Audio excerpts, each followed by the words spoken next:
I remember that day so vividly. It was a cold, gray morning in Seattle.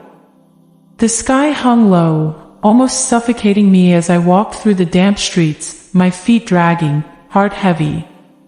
I had been in this city for years now, working tirelessly at a job that once seemed promising but had become a cage. Everything in my life felt like it was spiraling out of control. My marriage had crumbled, leaving me with nothing but silence and regret in a home that felt too big, too empty. I had lost my way, lost my joy, my peace, my purpose. I wasn't always this way. There was a time when I was filled with hope, when the world seemed full of possibilities. But life has a funny way of tearing you down. One bad thing after another, until all you can see is the mess in front of you.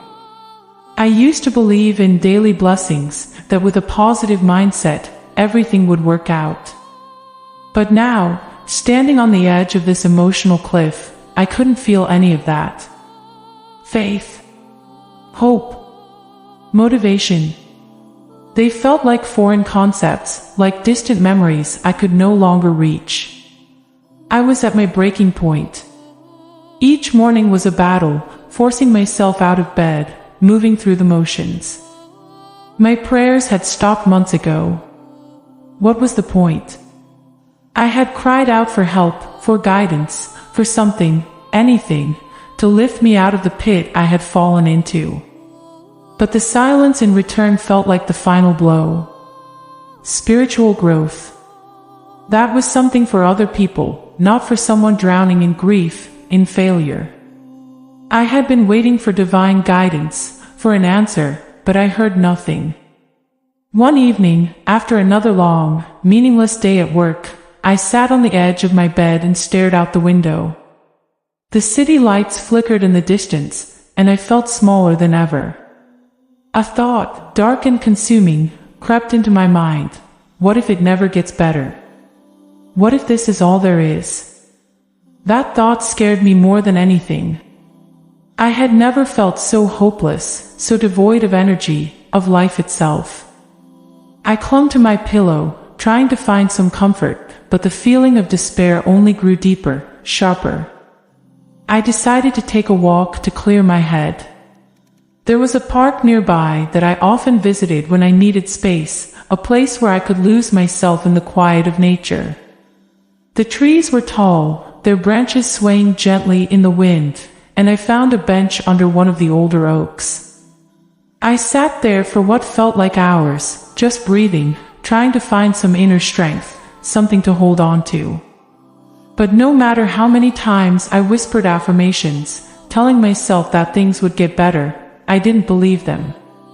And then, something happened.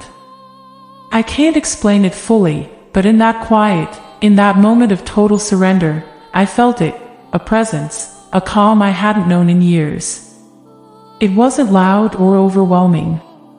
It was subtle, like a gentle hand resting on my shoulder. For the first time in a long time, I felt peace. Real peace. A voice, not audible, but clear in my mind, said, "Keep looking to Jesus, and He will lift you up." It was the simplest of messages, but it hit me like a wave. At that moment, I knew I wasn't alone. Something shifted inside me. It wasn't dramatic, and it didn't take away all the pain, but it gave me hope. It gave me the strength to stand up and walk back home, knowing that I had been heard, that there was something greater working in my life, even if I couldn't see it yet. For the first time in months, I prayed. I asked for forgiveness, for guidance, for the strength to keep going. And I felt a sense of divine guidance wash over me, like I was being led back to where I needed to be. That night, I slept better than I had in years. There was a sense of calm, a sense of serenity that hadn't been there before. I woke up the next morning feeling lighter, more motivated. I still had a long way to go, but I knew deep down that I was on the right path. I started to practice mindfulness, to reflect on the blessings I still had, even in the midst of my struggles. I focused on my well-being, on cultivating good energy, on finding joy in the small things. Every day, I made an effort to focus on gratitude, to count my blessings instead of my burdens. It wasn't easy. Some days were harder than others, but I kept my eyes on Jesus, trusting that He would lift me up when I needed it the most. Slowly, I began to see the changes in my life. My faith grew stronger. I reconnected with old friends, found joy in my work again, and most importantly, I found peace. Not the kind of peace that comes from everything being perfect, but the kind that comes from knowing that I am not walking this journey alone. Sherry's story wasn't over yet. In fact, it was just beginning. The next few weeks felt like walking on thin ice. While the peace I had felt that night in the park was still with me, it didn't erase the reality of my life. The problems hadn't vanished overnight. My bills were still piling up, my loneliness still crept in at night, and every time I opened my fridge, it reminded me of just how empty my life had become. But somehow, that small moment of divine connection had planted a seed. I wasn't entirely hopeless anymore. I clung to that memory like a lifeline, replaying it in my mind during those quiet moments when the weight of the world seemed too much to bear. Keep looking to Jesus, and He will lift you up, would repeat to myself. And yet, I couldn't shake the feeling that I was still slipping. One step forward, 2 steps back. The phone rang one morning, and I hesitated to answer. It was my landlord.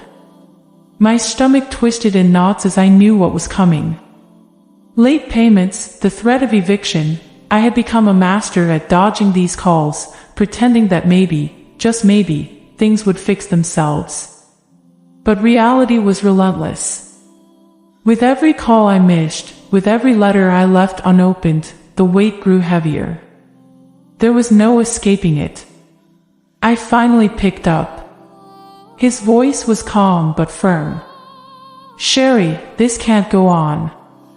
You need to make a payment by the end of the month, or I'll have no choice but to evict you." His words echoed in my mind long after the call ended. I stared at the empty walls of my apartment, my sanctuary turned prison. How had I let things get so bad? How had I ended up here, on the brink of losing everything? I thought back to that night in the park, that moment of peace. It seemed so distant now, like a dream I couldn't quite reach. I did what I had done so many times before. I went for a walk. It was my way of escaping, of clearing my head when everything felt like too much. As I wandered through the streets, I passed families laughing together, couples holding hands, people going about their lives with purpose. It felt like I was watching the world from behind a thick glass, disconnected, isolated. Everyone else seemed to have figured out how to be happy, how to find joy in their daily blessings, while I was still drowning. I found myself back in the same park, sitting under the same oak tree. But this time, there was no sense of peace, no divine message. Just silence. And that silence was louder than ever. I closed my eyes and whispered a prayer, barely audible even to myself. "Jesus, I'm trying. I really am. But I don't know how much more I can take." The tears came before I could stop them. I had tried to be strong, to keep my faith, to trust that everything would work out. But in that moment, all I could feel was the weight of everything I had lost, my marriage, my security, my sense of self. It was like a dam breaking, all the pain I had been holding back rushing out in waves. I had always been the strong one, the one people turned to when they needed help. But now, I couldn't even help myself. I felt so small, so insignificant, like my problems were just a drop in the ocean, easily overlooked by the rest of the world. I wanted to scream, to ask why this was happening to me. Where was the hope? Where was the joy? Where was the peace I had been promised? For a while, I just sat there, letting the grief wash over me. I don't know how long I stayed like that, lost in my own misery. The world around me continued on, but I was stuck, frozen in place by the weight of my own despair. And then, something unexpected happened. A soft voice broke through the noise in my head. "Hey, are you okay?" I looked up, startled. A woman, maybe in her 50s, was standing in front of me. She had kind eyes and a gentle smile, but there was something in her expression that told me she understood. She had been where I was, at rock bottom, with no way out in sight. I didn't know what to say. The words wouldn't come. All I could do was shake my head, tears still streaming down my face. She sat down beside me, not saying anything for a while. Just sitting there, offering her presence. In a way, it felt like a small blessing, this stranger who didn't know me, yet chose to sit with me in my pain. "You know," she said softly after a few moments, "I used to come to this park when my life was falling apart too. I thought I'd lost everything. But I learned something important during that time. When you feel like you've hit rock bottom, sometimes it's because you're being given a chance to rebuild, stronger than before." Her words hung in the air, sinking deep into my heart. It wasn't a magic fix, but it was something. A glimmer of hope, a reminder that maybe this wasn't the end. Maybe this was just the beginning of something new, something better. I didn't know it at the time, but that woman would become a lifeline for me in the days that followed. She wasn't pushy or overwhelming, just there when I needed her, offering a kind word, a listening ear. Slowly, I began to open up, to share the pain that had been festering inside of me for so long. It wasn't easy. There were still days when the weight felt unbearable, when my faith wavered and I doubted everything. But something had shifted. "Keep looking to Jesus," I whispered to myself as I lay in bed that night. "He will lift you up." The problems were still there. The rent was still due, and the future was uncertain. But for the first time in a long time, I believed that maybe, just maybe, I wouldn't have to face it all alone. Days passed, and though I clung to the kindness of that stranger in the park, life didn't ease up. The deadlines kept coming, and the landlord's calls became more frequent, more insistent. My faith, fragile as it was, felt like it was slipping between my fingers. Every morning, I'd wake up and repeat those words, "Keep looking to Jesus." But with each new bill, each rejection letter from potential employers, each cold stare from the landlord when I passed him in the hallway, the weight on my chest grew heavier. One night, I sat at my kitchen table, staring at the pile of unopened envelopes, a pen in my hand, and no idea how I was going to make it through. The silence of the apartment was suffocating, pressing in on me from all sides. I could feel the panic rising in my throat. How much longer could I hold on? My thoughts spiraled, darting from one worry to the next: rent, food, my dwindling savings, my future. It was all too much. I grabbed my phone and, without thinking, called the one person I hadn't spoken to in months, my sister, Emily. We had always been close growing up, but life had pulled us apart. She had her family, her successful career, her beautiful house on the other side of the country. What did I have? Nothing but a pile of debts and a mountain of shame. The phone rang, and my heart pounded. I almost hung up, but just before I could press the button, she answered. "Sherry, is that you?" Her voice was soft, hesitant, as if she hadn't expected to hear from me. I could hear the faint sounds of her kids laughing in the background, the clatter of dishes from the kitchen. Her life seemed so far removed from mine, so perfect compared to the mess I was living in. For a moment, I didn't say anything. I just sat there, tears burning behind my eyes, too ashamed to speak. "Sherry, are you okay?" Emily's voice softened, concern creeping in. I don't know," I finally managed to whisper, my voice cracking. "I don't know if I'm okay." There was a long pause on the other end of the line. I could feel the weight of my words hanging in the air, waiting for her response. Part of me expected her to brush it off, to tell me she was busy or that everything would be fine. But she didn't. Instead, she asked the one question I had been dreading. "What's going on?" And that was all it took. The floodgates opened, and everything came pouring out.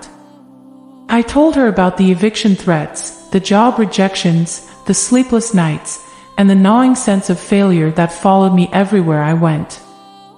I told her about how lost I felt, how my faith was slipping away, how I didn't know if I could keep going.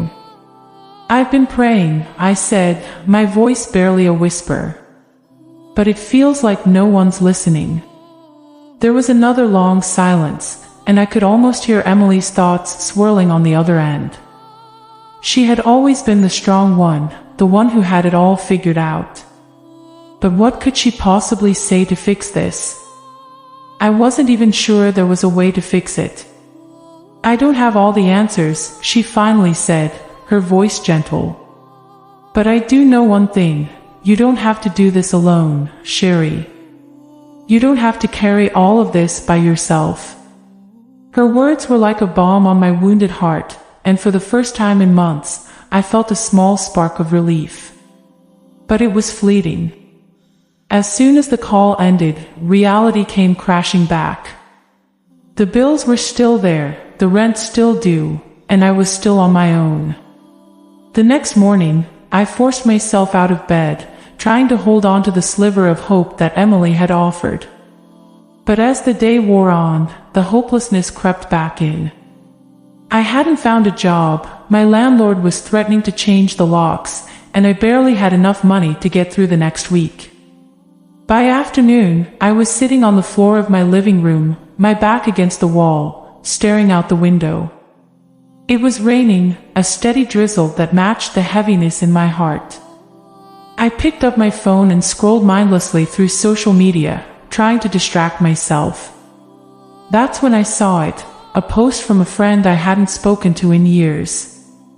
"Join us for prayer night at Grace Community Church. All are welcome." I stared at the post for a long time, my finger hovering over the like button. I hadn't been to church in years, not since before everything fell apart.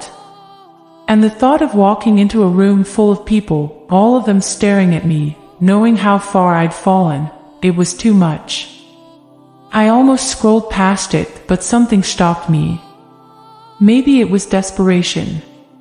Maybe it was that tiny spark of hope I had felt when Emily said I didn't have to do this alone. Or maybe it was something deeper, something I couldn't explain. Before I knew it, I had clicked on the event and marked myself as interested. I didn't know if I would actually go, but it was something. A small step, a tentative reach for help. That evening, I sat in the darkness of my apartment, the rain still tapping against the windows, and whispered a prayer. "Jesus, I'm still here. I'm still looking to you. I don't know how much longer I can do this, but I'm trying." The silence that followed was deafening, and for a moment, I wondered if I had been heard at all. But deep down, beneath the layers of fear and doubt, I felt a stirring, a gentle nudge, like a hand on my shoulder, urging me to keep going. To take one more step, to hold on for just a little longer. And so, I did.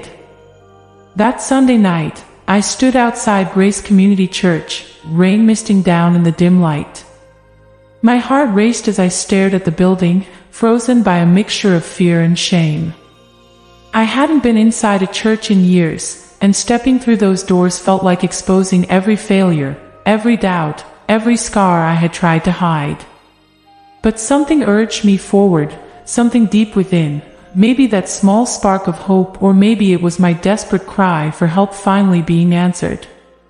The doors creaked as I pushed them open, and I slipped inside unnoticed, my heart pounding. The room was filled with a soft hum of people chatting, their heads bowed in prayer, and I slid into the back row, trying to disappear into the shadows. I didn't belong here, at least that's what I kept telling myself. These people, they had their lives together, they hadn't fallen apart like I had. But as I watched, I saw something different. People weren't polished and perfect. Some of them had tired eyes, hands trembling as they lit candles or wiped away silent tears. They were like me, just trying to hold on. The service began quietly, the pastor offering words of hope, his voice calm and soothing. But it was the prayers, the raw, heartfelt prayers of the people around me, that stirred something deep within. They prayed for healing, for strength, for peace. Some prayed with tears in their eyes, others with trembling voices, and I realized I wasn't the only one carrying a heavy burden. We were all broken in our own ways, all seeking something, some looking to Jesus with the same desperation I had. As I sat there, something shifted inside me. My heart, weighed down for so long, began to soften. For the first time in months, I felt a sense of release, like I could finally let go of the shame, the guilt, the burden I had been carrying alone. My chest heaved as tears welled in my eyes, and before I knew it, I was crying, quiet, broken sobs that I couldn't control. I bowed my head, gripping the back of the pew in front of me, and whispered the words I had been too afraid to say for so long. God, I need you. I can't do this anymore. Please help me. Please, lift me up. The silence in the church seemed to stretch out, and for a moment, I felt nothing but the weight of my own words. But then, in that quiet stillness, something shifted. It wasn't loud or earth-shattering. It wasn't a miracle I could see. It was gentle, like the softest breeze, a warmth spreading through my chest, melting away the fear and the doubt. I felt held, wrapped in a presence I couldn't explain, but I knew was real. It was as if God Himself had reached down, taken my trembling hand, and told me I wasn't alone. When the service ended, I lingered, my heart still raw but somehow lighter. I didn't rush out like I had planned. Instead, I stood in the quiet of the church, staring up at the cross. I realized that even though life was still messy, even though nothing had changed on the outside, something had shifted within me. I wasn't carrying everything alone anymore. I had placed it in His hands. As I made my way to the exit, a woman approached me, her smile kind and gentle. "I saw you sitting back here," she said softly. "I don't know what you're going through, but I want you to know, you're not alone. We're all walking through something, but we're walking with Jesus." Her words hit me like a wave, and I felt tears rising again. I nodded, barely able to speak, but in that moment, I felt seen, truly seen. It was as if God had sent her to remind me that I wasn't invisible, that my pain wasn't unseen, and that I had a place here. Over the next few weeks, I started coming back to the church, slowly at first, but with each visit, the weight I had been carrying grew lighter. I started to pray more, to let go of the guilt and the shame that had kept me in darkness for so long. I found peace in the simplicity of the prayers, in the daily blessings that had always been there but that I had been too broken to see. It wasn't long before I started to see God's hand in everything, the kindness of strangers, the small moments of joy I had been missing, the quiet strength I found in prayer. Life didn't magically become perfect, but I had changed. My mindset had shifted from fear and hopelessness to gratitude and faith. I began to feel joy again, even in the small things, a morning walk, the sound of rain, the warmth of the sun on my face.